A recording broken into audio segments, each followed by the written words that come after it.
الرحيم. نشوفوا فينا احنا هنايا المكتب البلدي للعلاج الاحمر الجزائري.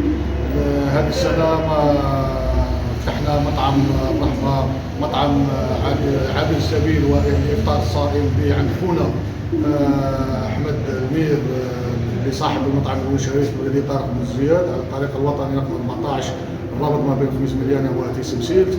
كما تعلمون ان البلديه فقيره والسكان تاعها يعني يعانون من الفقر.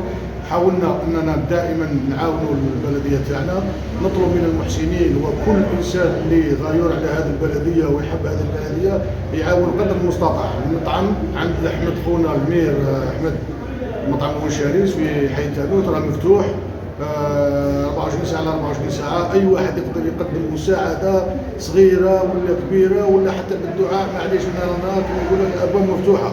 هذه بلديتنا وهذا شعبنا وهذا موالينا، وكفانا من الكلام يعني تاع الانسان ان نعرف وين نعاون وانا ما نصدقش وانا نعرف كذا.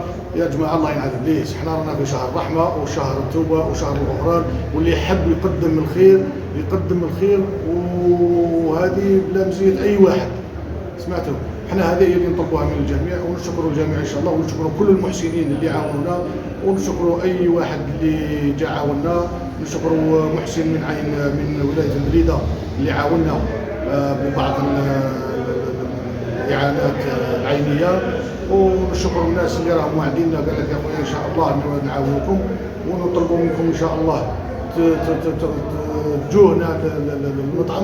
والمطعم راه داير عابر السبيل وداير الى